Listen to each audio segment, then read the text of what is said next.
Um,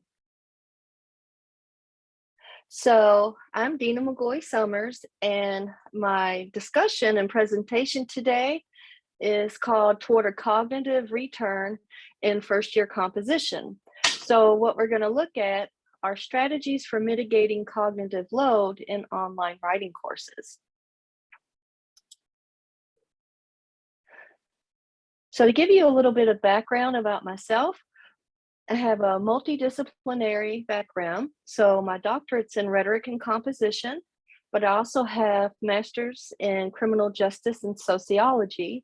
And I've taught in all three disciplines for about 25 years. I'm currently with Kentucky State University. I'm an assistant professor of English, and I also coordinate our composition program.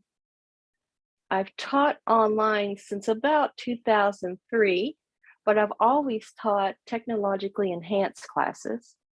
I started out creating little GeoCities sites for my classes. I would post their homework assignments. So we've come quite a bit away from there. Now, to get us started, thought it would be nice to get a sense from where you all are or how you're engaging the presentation. So which of the following best describes your primary role in e-learning? Are you an instructional designer, ed tech specialist, subject matter expert, administrator, director, chair, coordinator, student support, or other? And you can either use the chat, say it aloud, or you can join us with AHA Slides by going to ahaslides.com/BZOV8.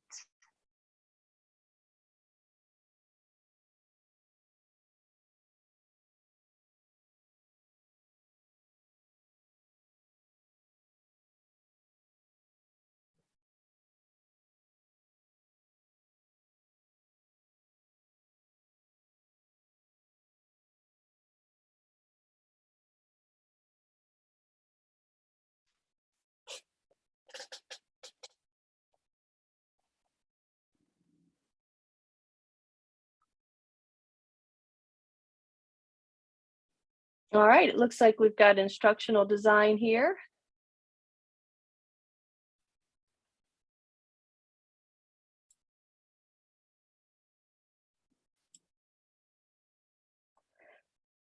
Oh, also an instructional designer. Melissa's here. Thank you. Sorry about that. I went pretty fast. I get excited to get to the discussion part. I've noticed that many of the participants at this conference are instructional designers.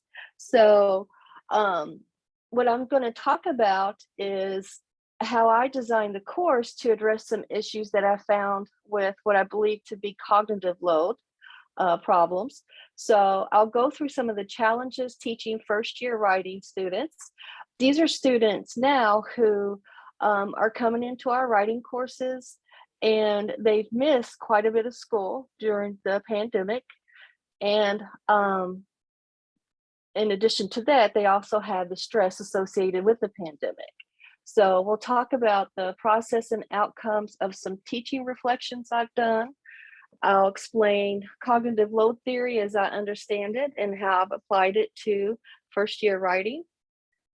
We'll discuss and describe strategies for fostering generative engagement in first year writing, and then have a general discussion on how we move forward and the best way to serve students in these writing classes. Now, in terms of participating, you can participate any way that you'd like. You can use the chat, you can use Zoom reactions, unmute and speak, or join through AHA Slides.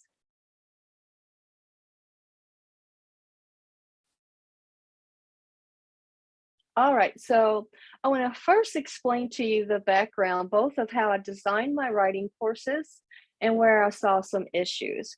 So in the writing classes, in the last couple of years, 2 or 3 years, I've noticed that students are quite confused. And so there are often questions from these novice students about, what are we doing? I'm confused, etc. Now, when I set the courses up, I drew on instructional design principles, etc. So to give you an idea of what that looks like, the course is set up in modules, and in each module, there are workshops where we cover a particular writing skill. So each workshop includes actionable links to assignments. That means that students know what they're supposed to do. For instance, you're supposed to read this article, complete this exercise, etc. So when they look at the module, the workshop, they know what to do with each of these links. And then each is, I include an overview. It explains what the course is, how the particular workshop corresponds to the course, what our outcomes are, where the readings are, the assignments and due dates.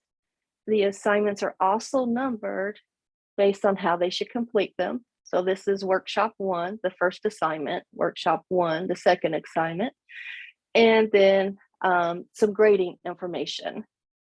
I also connect this to the course goals and objectives.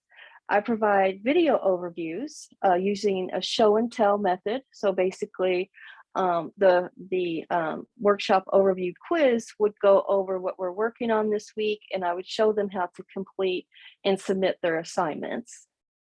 And then the assignments actually have step-by-step instructions on how to complete the assignment. So this is the time management exercise.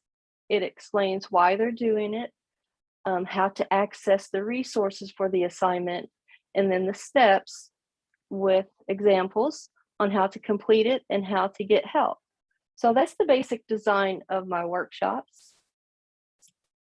However, what I noticed is that students would express being confused, and they also weren't using the resources that I posted. So for instance, this screenshot shows the first module overview. This is the overview video.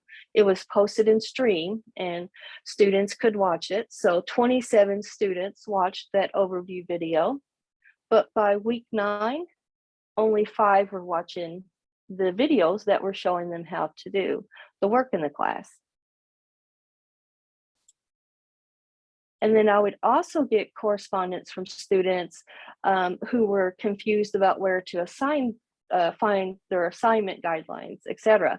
And so this is an example email that I sent back to a student who had emailed me when they couldn't find a particular assignment. And I listed all the places where the assignment guidelines were linked, multiple places, and reminded them of my contact information. So in spite of designing the course so that it was accessible and that we could navigate it easily, I was still getting a lot of feedback about confusion. So in your opinion, and before we move on to the interventions based on cognitive load, how well prepared, for those of you who work in any capacity with incoming students, how well prepared do you believe they are to navigate our courses?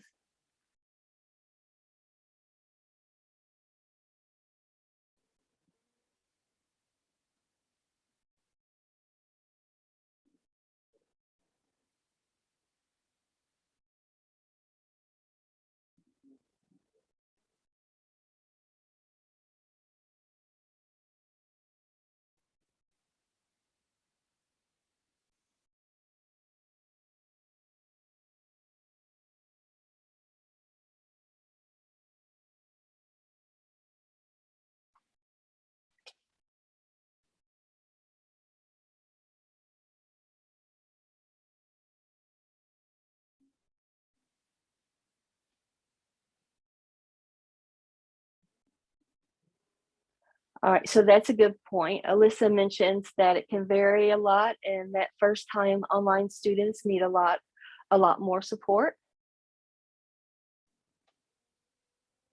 We'll let people continue to answer on AHA slides.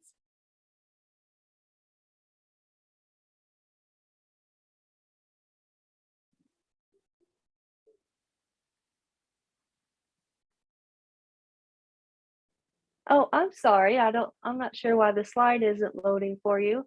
Um, so between 2 and 3 on average, some are 4 to 5.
Oh, that's a good point, Melissa. I noticed the same thing too. It varies, and a lot of students are using different platforms from high school. So Google Classrooms, and they have to make that switch from learning how to navigate one LMS to another.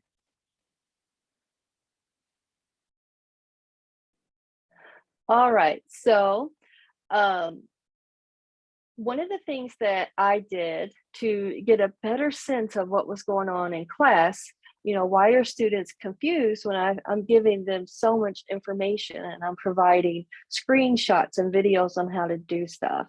So to get at that information, I asked students when they contacted me, um, how are you accessing our course? I would ask them to give me a walkthrough of how they're working within the course itself. I also collected my emails that expressed confusion, kept those in a folder. Same thing with text messages. When I conference with students, I took notes when they described how they were working in the class. And I also added Easter eggs to the course. So for instance, I would add an Easter egg for a class resource where if you email me by such and such date, explaining that you've seen this document and you've read it, I'll give you 5 points extra credit. So I asked these questions as an opportunity to reflect on what students were actually doing in the class. And so here were some of the issues I noticed. Um, One was that students, my first year writing students, tended to have unproductive time management habits. Now, they thought that they had productive time management strategies, but not necessarily. So they tended to be reactive and they relied a lot on their daily notifications. So rather than going to the class, they would look for notifications on things that were posted. Look for the notifications in their email, for instance. Another issue that I noticed was the issue related to cognitive offloading. So, another way to understand that is through the concepts of digital amnesia or the Google effect, this idea that I don't have to think as hard or plan because other devices or people are going to do that for me. So, taking a more passive role, assuming that, for instance, if there's something I need to do, I'll receive a notification or my professor will just email me so I can kind of sit back and wait. The third thing I noticed was that there was a lot of nonlinear engagement and participation. So it was extremely common for students to use the activity stream in Blackboard or their calendar links and even the gradebook to access the coursework. So the reason that they weren't engaging resources is because they weren't actually going into the class. They were going to the assignments. Fourth, they seem to misunderstand asynchronous as a term. And so they assumed that asynchronous meant that the course was more like a correspondence course.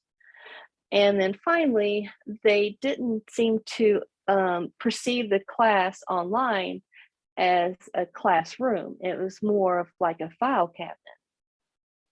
So those were some of the challenges that I noticed in looking through information I had on their engagement.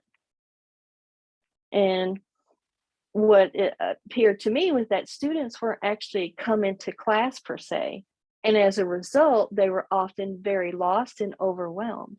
So we have so many things that are going on, so many stressors, and then they have this sense of not really knowing what's going on in the class either, because a lot of students aren't actually coming to the class. They're looking at their calendars or activity streams or waiting on notifications. And so they just don't see the materials in their modules or other lessons. And this felt a lot like cognitive load issues to me. So cognitive load, as we know, has to do with our working memory and how our working memory connects to long-term memory. So this ability to learn and then make the connection. If it's overwhelmed, then we can't make proper connections. And it can be overwhelmed through things like intrinsic load. So how many new things someone's learning to do at once to complete a task. It can be overwhelmed by extraneous load, the way that we design our courses. And the goal is to find that happy medium, the germane load, where students are learning new things, but in a way that they can actually move that information from working memory to long-term memory so that it's actually usable. But that presented another problem. I felt like students were really struggling with navigating the course itself, with understanding that their online courses were classes that were occurring in a classroom. It was just a different kind of classroom. You know, sometimes as a writing professor, if I'm teaching a seated class, I teach in a regular classroom. I might go to a lab and bring the students into a lab, or we might visit the library. So those are all different learning spaces. We do different things in them, and their online classroom is another learning space. And they didn't seem to understand that, so they weren't working within the classroom itself. And was unclear if this were intrinsic or extrinsic load issues. So I continued to do some reading, looking more into cognitive load, looking more into working memory, instructions following, etc. And I was reading in Mayer and Fiola's work from 2014, and they had mentioned the concept of insufficient generative processing. So in this case, the problem is that the student isn't actually engaged in sufficient processing. They're not processing the information that they need. And the solution is to use techniques that promote psychological engagement. So, practice activities, relevant visuals, etc. But this sounded also like what I was already doing with the videos.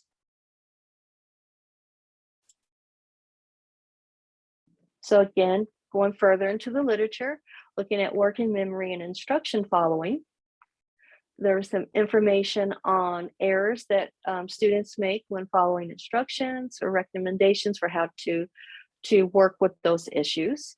So some of the recommendations were teachbacks, where students teach back instructions or other material, given instructions in order, letting students control the rate of instruction, the way that material is presented, having authority figures, using points and checklists, scaffolding, and prompts that help students motivate or evaluate.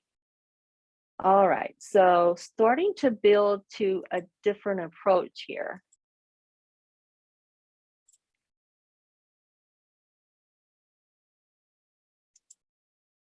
So my question now, before I talk a little bit about what I did, I'm interested in your thoughts on the framework of cognitive load theory and insufficient generative processing. Do you think that this is an appropriate or useful frame for understanding these navigation issues and the way that students, incoming novice students, understand their online courses, or is there a better way of thinking about the issue?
All right, so are you aware of any other theories or frames that we can use?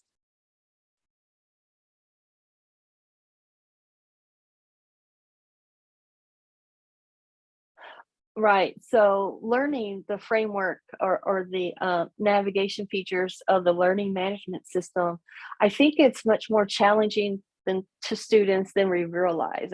I think we often make the mistake that students have a better understanding of the technology than they do. Okay, so um, I'll go through some of the changes, slight changes that I made, and then we'll start brainstorming some additional things that we can do to assist students. I kept my course designed the same way. However, I made some small changes based on the work, of James Ling, small changes that could result in a big impact. So instead of using or posting just regular videos, I used Edpuzzle, and I also added the sequencing and conditional release features that are available in Blackboard. So with Edpuzzle as a tool, you can either upload your videos if you create them yourself, like I do with overview videos, or you can use videos that are available on YouTube. And it's a video editing informative assessment tool.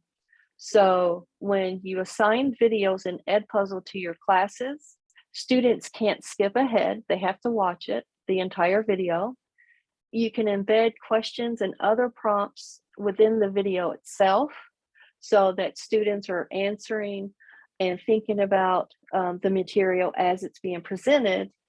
And Edpuzzle is compliant with FERPA and other rules and regulations.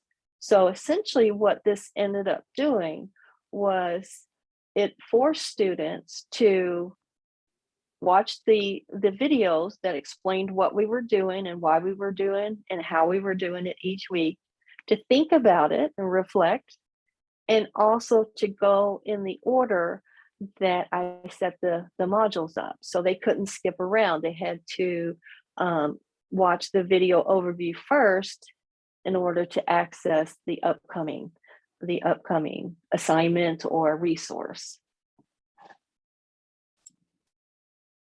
So I call this a bit of a nudge. I started creating my syllabus and navigation videos in Edpuzzle. So again, they had to watch the entire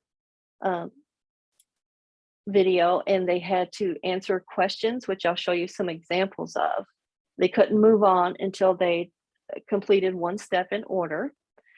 The videos themselves covered what we were doing, why we were doing it, and how we were going to do it. And I included dynamic drawing. So basically, that's when you draw a student using either a stylus or other feature like highlighting to what you want them to look at. And I also included generative activities and teachbacks in the videos.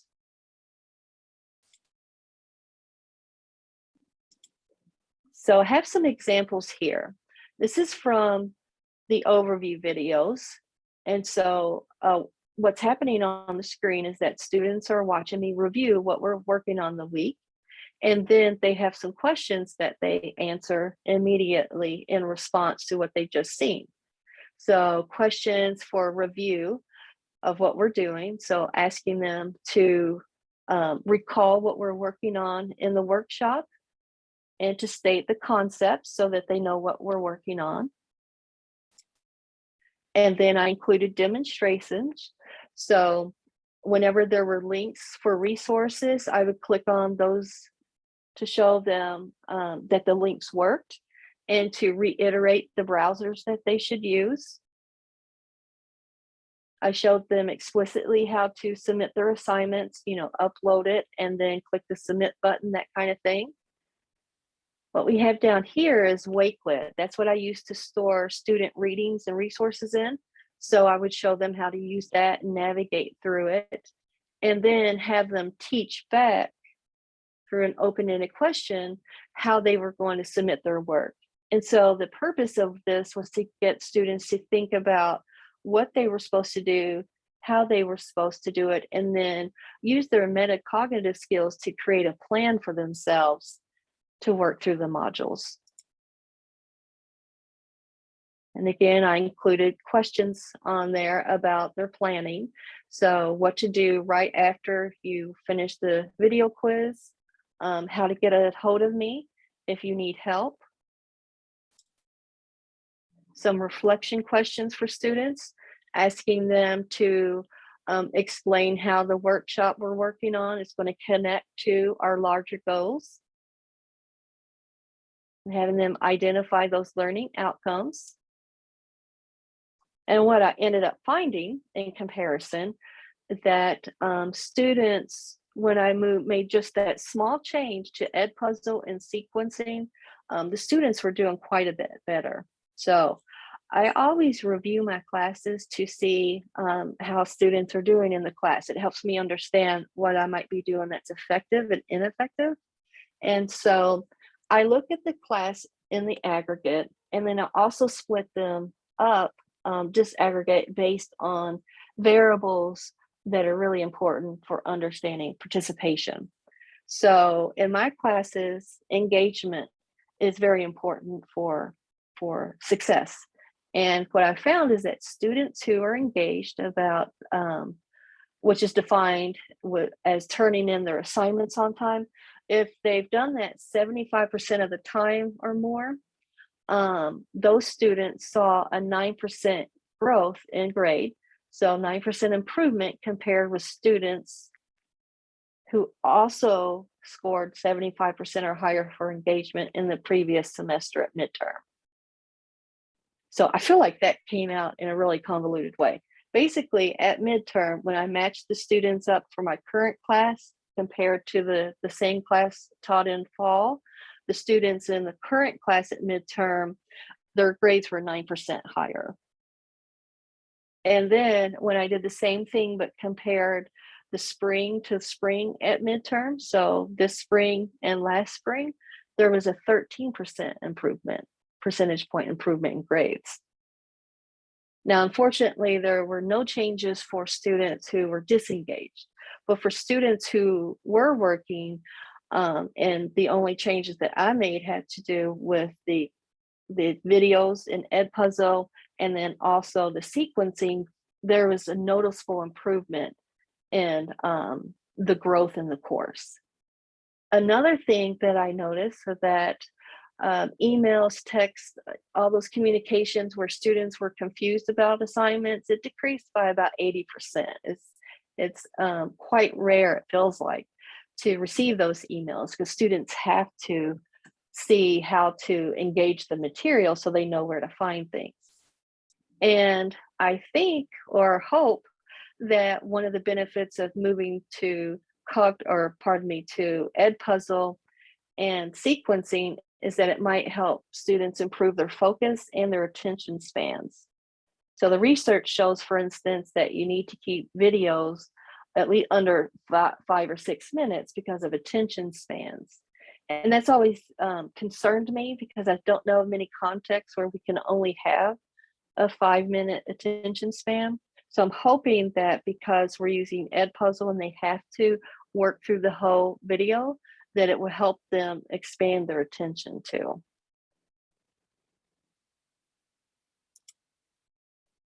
All right, so can you think of any other things that we can do in our classes for our first year students, our novice students, to sort of nudge them to complete our classes the way that we've set them up?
All right, so some ideas are live virtual orientations and onboarding,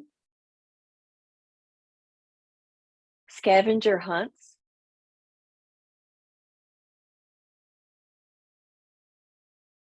to earn a skin in the game amount of credit. I love that wording. And the scavenger hunt is also a really good technique for retrieval practice. H5P, I haven't heard of that before. It's a little like Edpuzzle, associated with each assignment to see if they understand what they're supposed to do. Awesome.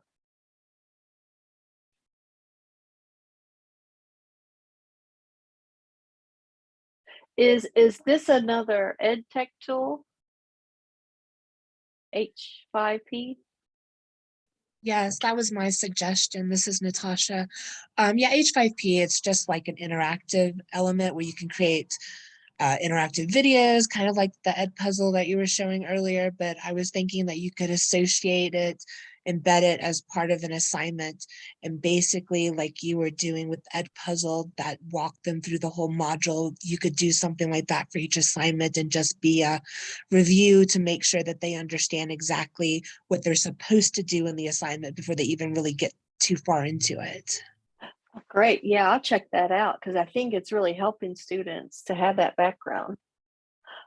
A question I have, particularly for those of you who might be in instructional design, or who are involved in onboarding, are you finding that students, even after they participate in those activities, are they having trouble retaining the information that they learned?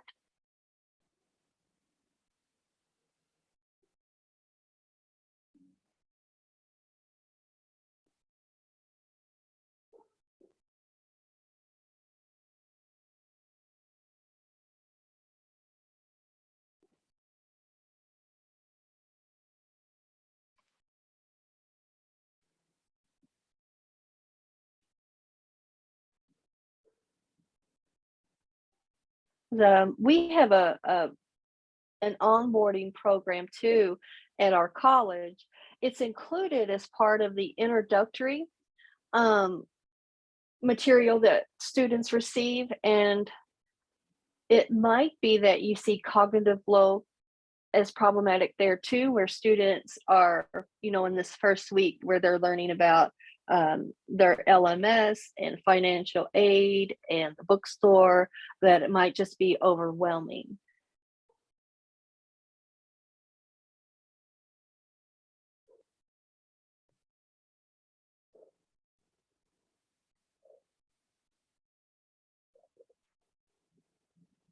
All right, so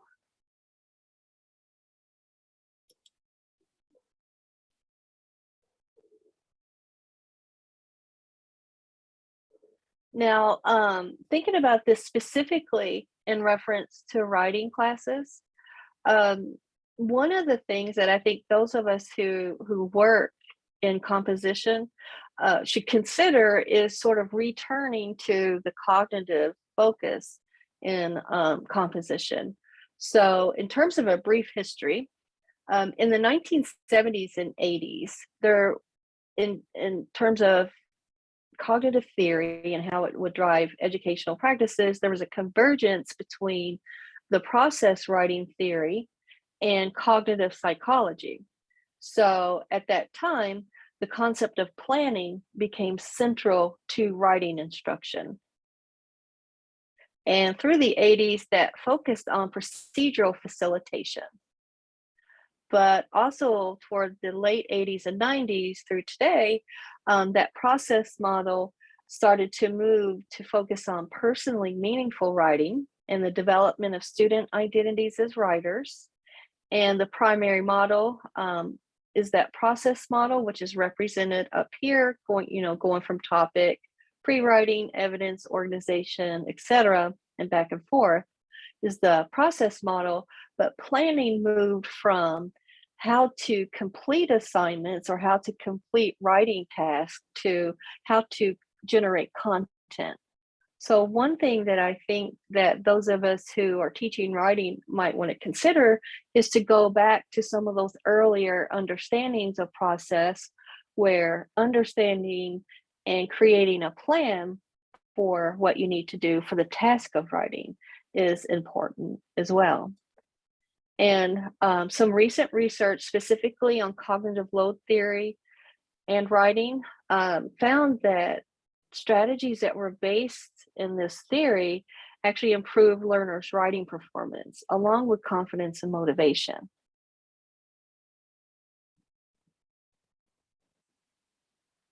All right, so what are your thoughts in terms of the writing courses about kind of taking a step back and focusing more, or focusing a little bit more on planning in terms of task execution?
So, Alana, I think the struggle lies somewhere in the area of how we teach each type of writing, and we aren't doing a good job of teaching how to go about the different types.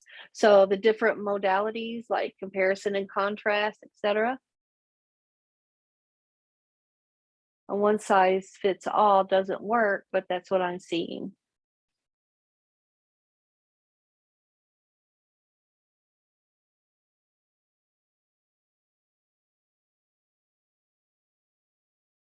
Right.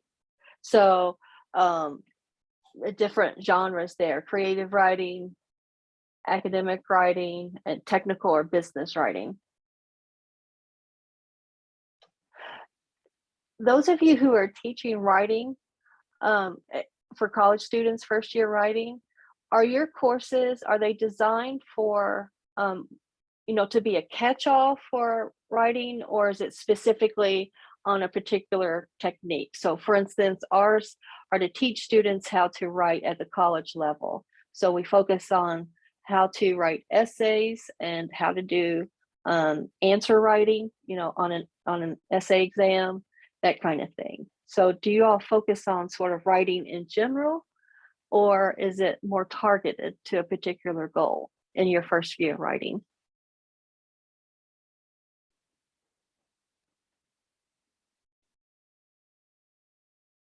Okay, so catch-all that students can specialize later.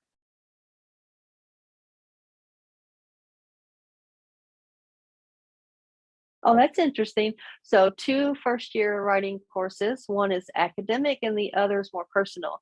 So the two, would that be like 101 and 102?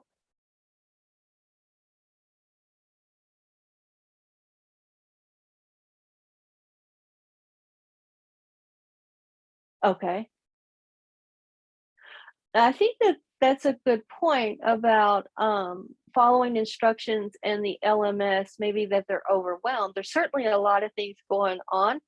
According to, one way of using cognitive load theory is the idea that if we can get students to follow instructions and to move through the courses, that would actually decrease the problems with cognitive load, which in turn would result in fewer um, problems for them to consider or to be affected by during what we're going through.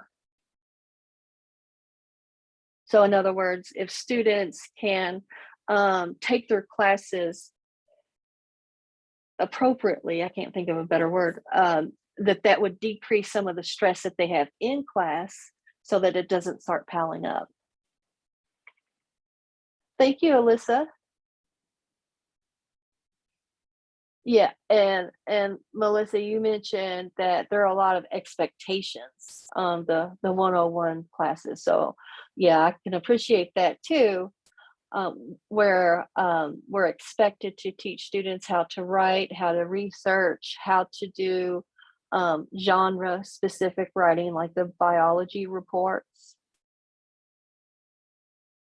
citation systems for everybody.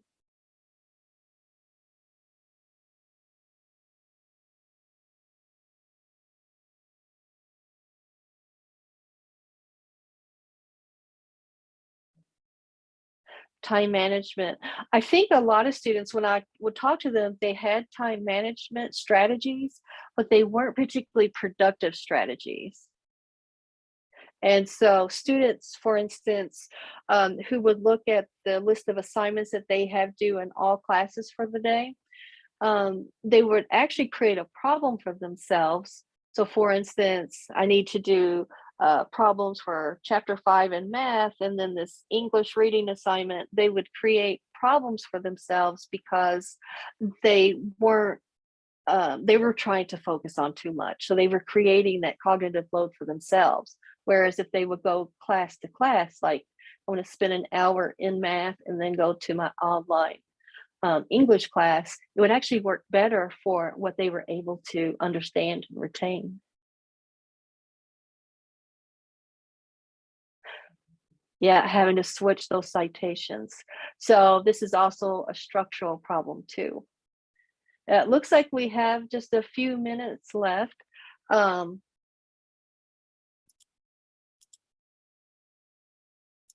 wanted to make sure that you all have my contact information in case anybody wants to continue this conversation. I also have tons of resources on cognitive load. I can put together a bibliography and send it out. A student motivation does affect cognitive load. When we're unmotivated, everything seems to take longer. So, and we've certainly all experienced this during the pandemic. Sometimes it can feel, if you lack the motivation for whatever reason, you might not like the subject, you might not have appropriate techniques. It just, your head fills up basically with those issues too. So motivation is a huge, important issue to consider for cognitive load.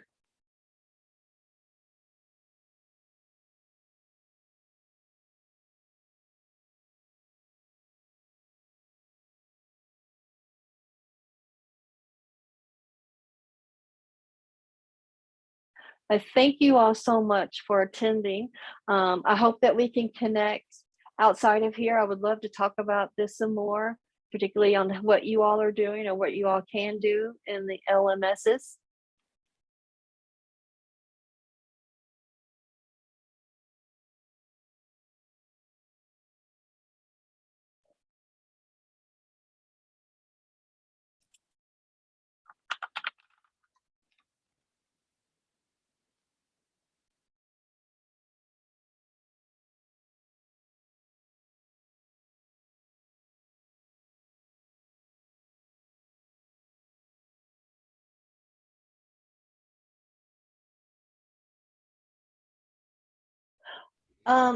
Do you think they're here for the next presentation?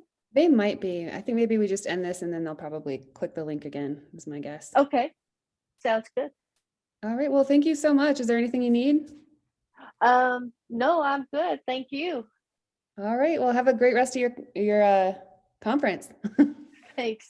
You too. Thanks.